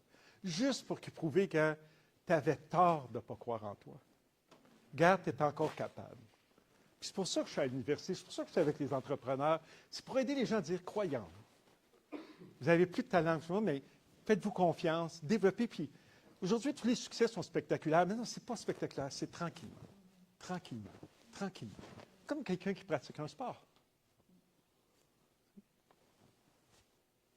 Mais j'ai parlé à d'autres présidents d'entreprise, puis notamment, elle le dit aussi publiquement, Jacinthe Côté, qui a été présidente d'Alcan. Tu sais, c'est 350 000 employés, 35 millions de chiffres d'affaires à travers le monde. Elle me dit, Robert, tous les matins, je rentrais en me disant, qui suis-je pour être à ce poste-là? Mais ça nous fait nous dépasser. C'est comme un défaut qui développe une qualité. C'est lui. Ma question, c'est comment concilier le conseil d'administration, les actionnaires et les salariés? Pour moi, c'est une équipe qui va ensemble. Pour moi, une entreprise, c'est un lieu de solidarité. Et il faut qu'on soit tous les parties prenantes solidaires d'un même projet. Ça a réussi jusqu'à temps qu'on devienne une entreprise publique, où là, ce n'est pas une préoccupation, mais ça a été une préoccupation tout le temps. C'était pour moi, on fait équipe ensemble. Mais j'ai eu des frustrations là-dessus. Les conseils d'administration ne sont pas très sensibles à ça. En fait, il n'y avait pas grand monde qui était sensible au projet qu'on portait et qu'on était tous des gens auxquels on y croyait. Eux étaient plus accrochés sur les résultats financiers, mais les résultats financiers étaient bons. On n'a jamais été en débandade. Là. Il n'y a jamais été une entreprise... à un moment donné, durant la récession, on n'a pas fait les profits qu'on faisait quand ça allait bien, mais on n'était pas une entreprise... mais eux, ils n'ont pas ces considérations-là. Ça, c'était difficile. Un autre point aussi que je vais amener sur ce, c'est que je parle beaucoup du projet d'entreprise et tout ça, mais je n'ai jamais voulu que l'entreprise donne un sens à la vie des employés. Si l'entreprise donne un sens à la vie de notre entreprise, tu fais des work alcooliques, désolé, c'est une maladie mentale. Donc, mais il faut que ce qu'ils font, le 7h30, le 8h avec toi, leur participation, leur engagement, soit qu'ils ont l'impression qu'ils n'ont pas perdu leur temps, qu'ils participent à quelque chose. Donc, ça pour moi, ces nuances-là étaient très importantes.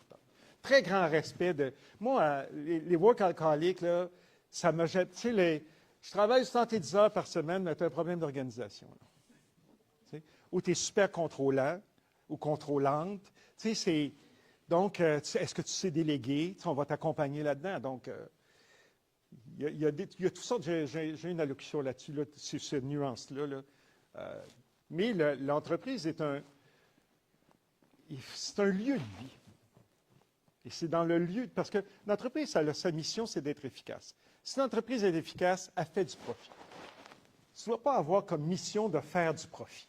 Parce que là, ça veut dire que tu vas être prêt à faire n'importe quoi. Si tu dis, moi, mon entreprise, il faut qu'elle soit efficace. Si elle est efficace, elle va créer des bénéfices. Ces bénéfices-là, on décidera comment on les redistribue. Alors, puis après ça, il faut que... puis le faire avec une éthique irréprochable. Moi, c'était une obsession de dire, je veux prouver qu'on peut être une entreprise, faire du profit. Il faut que tu fasses du profit. D'ailleurs, les actionnaires financiers ne sont pas agréables, mais ils vous représentent. Hein? Parce que ce n'est pas une personne, un actionnaire financier. C'est le fonds, la Caisse de dépôt de placement du Québec. C'est l'Association des policiers de la Ville de Montréal. C'est l'Association des enseignants. Donc, c'est des gens... Alors, je ne suis pas certain qu'ils aimeraient les gens qui les représentent, mais je sais que je gère leur argent. Donc, j'ai une sens de responsabilité par rapport à ça. Là. Moi, je n'ai jamais géré mon argent. J'ai géré l'argent des autres. Donc, j'avais une responsabilité par rapport à ça. Oui. Merci beaucoup pour votre témoignage. Ma question serait, comment devient-on maître de l'argent? Comment devient-on maître de l'argent? Je pense qu'il faut, comme je disais tantôt, il ne faut pas que ça devienne un but. Il faut que tu sois respecté. Tu travailles, tu donnes une contribution. Moi, j'avais la chance, et des jours où je pensais que c'était la malchance, d'avoir une espèce de talent qui me permettait d'avoir plus de responsabilités, qui fait que j'ai un plus grand salaire. Mais ça n'a jamais été... J'ai jamais demandé une augmentation de salaire. Je ne sais pas... Moi, c'était le projet qui m'intéressait. À 50 ans, je suis arrivé, on a un public, j'ai des actions, ça va très bien. Je sais que là, je pouvais tomber dans le panneau et dire « Ah, j'en veux plus, j'en veux plus, j'en veux plus. » J'ai fait le point. Qu'est-ce que j'ai besoin, moi, dans la vie pour être heureux? Je veux avoir une maison. Je ne veux pas un château. Je veux une maison. Pour moi, c'est la sécurité. Alors, j'ai tout visé ce que je voulais pour le restant de mes jours. Et j'ai créé la Fondation Robert Dutton. Et j'ai tout après ça envoyé le reste dans la Fondation Robert Dutton. Ce qui me permet aujourd'hui de partager. Comme je disais tantôt, évalue pas sur ce que tu gagnes, évalue-toi sur ce que tu partages. Donc, l'argent n'a jamais été mon maître. Puis, j'en ai vu tellement de gens venir fous avec l'argent. C'est sûr que c'est ça qui m'a... Et j'en vois encore. Des gens que vraiment, il n'y a plus de limite, il n'y a plus d'éthique, il n'y a rien. Pour moi, c'est pas ça la réussite. C'est pas ça. La réussite, c'est la parabole des talents. Qu'est-ce qui t'a donné, puis qu'est-ce que tu as été capable de faire avec? Ça, c'est ça la réussite. Pour moi, c'est sûr qu'on peut mettre plein de personnes qui vont me dire, regarde, bon, il y a quelqu'un actuellement qu'on voit partout dans le média là, qui raconte qu'il est riche, puis il a sa collection de voitures dans un garage, puis je trouve ça tellement ridicule. Là.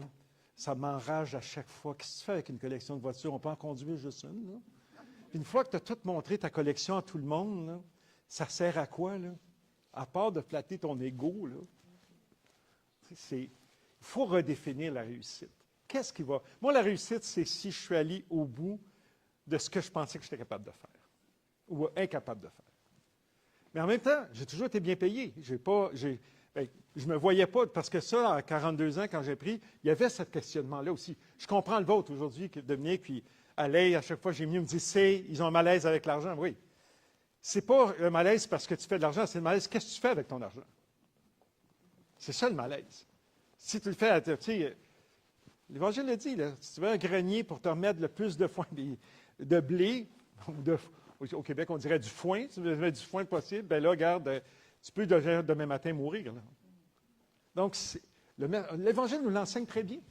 Il n'a pas dit, fais pas d'argent, il a dit, il ne faut pas que ce soit ton maître. Mais si j'ai une femme, je n'ai jamais eu de femme et des enfants, je n'ai pas eu une carrière, moi j'ai eu une vocation. C'est un projet que je trouvais porteur, qui était important pour moi. Mais il faut que tu assures la sécurité des gens autour de toi. Si tu en as du surplus, partage. OK, 1, 2, 3. Merci beaucoup. Est-ce que je peux demander en anglais, s'il vous plaît? Oui. Et je vais te répondre en français parce que je m'appelle Dotun, mais je parle très mal anglais. Merci. Juste pour le contexte, moi, I do PhD and I work in the lab. So my question is, est-ce que dans le travail, vous êtes employé et aussi boss? Oui. Vous connaissez beaucoup de relations entre les employés comme ça. Est-ce que je demande, c'est que quand on faisait les recherches, il y a beaucoup de la compétition et puis aussi on s'aime entre nous, mais aussi on veut montrer comment we want to show our capabilities. Yes, sure. And how much we can deliver. And sometimes it's hard as a Christian parce que you're being kind, but also you don't want people to walk over you. Yeah, sure. So You have to be respected. yes, you have to be respected, and of course you respect others. But as a Christian, I think it's very difficult, especially for me, to kind of like always be the one being humble when something happens. So I want to ask, in your case, how did you kind of all those years try to be in that position and also be show that you can, like show your capabilities without thinking about that they're going to think you're too much or something like that? Avec le temps, j'ai appris à me débarrasser du jugement des autres. Quand on est jeune, parce que j'ai beaucoup vécu sur le jugement des autres. When I was young, it was what the people's going to say. What's the people's going to say? I did with the experience, say, you can say anything. It's not my business. I do my best. I know I'm honest. I'm an ethic man. I try to do my best, but I respect all the others. So, because, you know, some people, it's their pleasure in their life to de détruire les autres. Donc, si tu te laisses détruire par eux, ils ont gagné. Il ne faut pas les laisser gagner. Alors, je pense que c'est toujours pour moi, c'est une question de respecter et se faire respecter. Puis, ce n'est pas de besoin de crier, mais des fois, c'est sûr qu'il y a eu des moments où on s'est assis et on a des discussions. Puis j'en vis encore, je fais HSC, j'en vis encore des situations, des fois qui sont injustes ou tout ça, puis je prends le temps de m'asseoir. Est-ce que je suis heureux de ça? Non, j'ai mes périodes, je fais la paix avec moi-même. Il faut beaucoup faire la paix avec soi, puis après ça, on va voir les autres, puis on leur explique.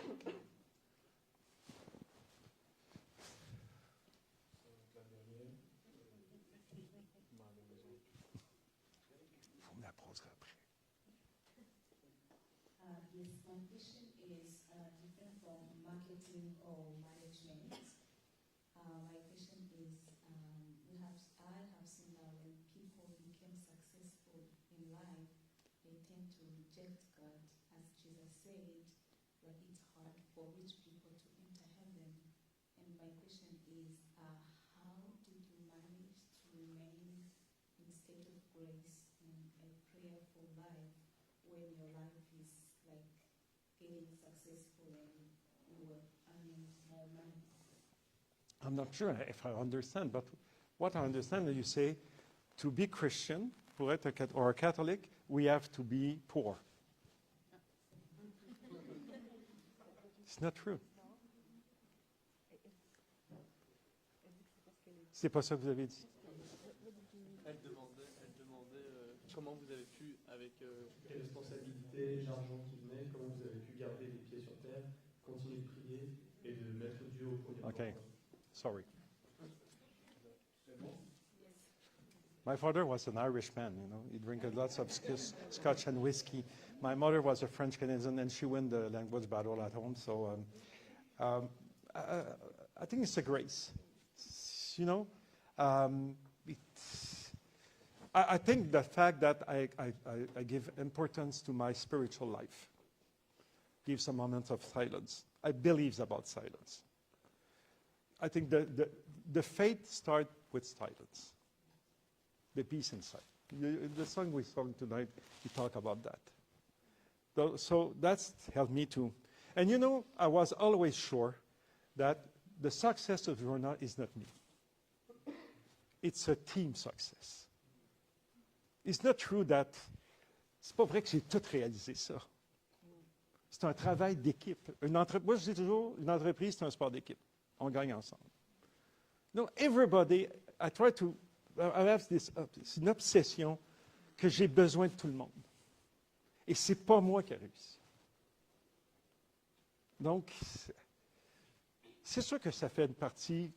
Il y a eu à vivre des choses difficiles parce que les autres gens du milieu des affaires, tu sais, moi, je n'ai jamais été dans le Boys Club. In Quebec, we always talk about Quebec Inc. The Quebec Inc. I was not a member of the Quebec Inc. Because I was different. I don't talk about the car I have. I don't talk about the number of rooms I have in my home. I don't think. And I don't have an attract to discuss with these people. I prefer to be in the warehouse at Rona and talk with the employees, take a beer and pizza and discuss together than to be at the Reine Elizabeth in a big gala or with a tuxedo. I have no interest for that.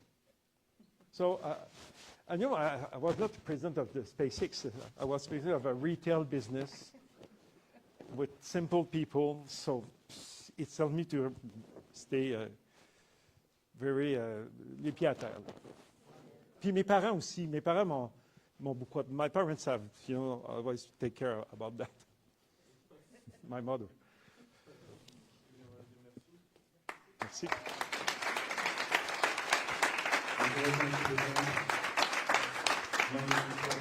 Oh, wow. Merci beaucoup. On espère qu'il a encore un peu de temps à vous accorder pour ceux qui n'ont pas pu poser la question. Si vous lui offrez un jean ou une bière, on va donner la parole à Dominique rapidement pour la prochaine. Merci beaucoup. Hein. Je vais lire ça. J'ai une boîte de tendresse.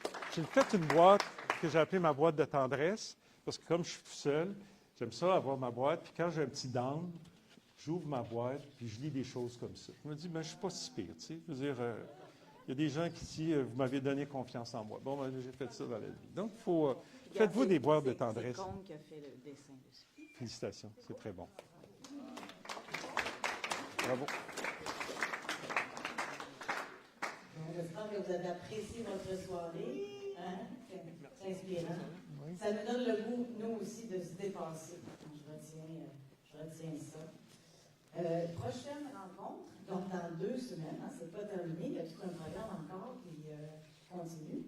Donc dans 2 semaines, ça sera un ami à nous, jésuite, Gabriel Côté, qui viendra nous entretenir sur le thème « Qu'est-ce qui prend la place de Dieu dans ma vie? » Est-ce qu'il y a des absolus? Est-ce qu'il y a des choses qui prennent la place que Dieu devrait occuper dans notre vie? Ça sera la réflexion qui nous sera proposée ensemble. Donc, comme vous attendez, un jésuite, on parle un peu de discernement spirituel. Donc, hein, mettre en priorité Dieu dans notre vie. Voilà. Qu'est-ce que la volonté de Dieu pour moi? Bon, ce genre de questions, mais sous l'angle réflexion, qu'est-ce qui prend la place de Dieu dans nos vies? Alors, vous êtes tous bienvenus. Merci. Vous pouvez échanger avant de quitter, nous aider à ramasser. Un petit quelque chose à dire encore? Par rapport à Sœur Catherine, je pense qu'elle fait son retour dimanche.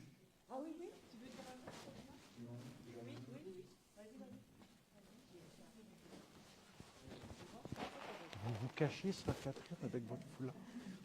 Simplement pour vous donner rendez-vous dimanche, donc pour l'école de prière, vous êtes tous invités. Et je remercie encore Robert Dutton de sa vie de prière. C'est non seulement un exercice, mais c'est une vie, c'est un cœur. Et on a besoin de s'entraider les uns les autres pour prier. Et on apprend tous encore et encore à prier parce que nous sommes d'abord priés avant de prier, vous saurez. Donc c'est dimanche à la maison 19h30 Saint-Louis, à 19h30. 3860 avenue Laval. C'est l'adresse. Les détails sont dans le signé. On a ceux qui n'ont pas du flyer, on en a encore sur la table. Voilà. Super. Après ces derniers mois, on va juste vous souhaiter la bonne soirée et à la prochaine.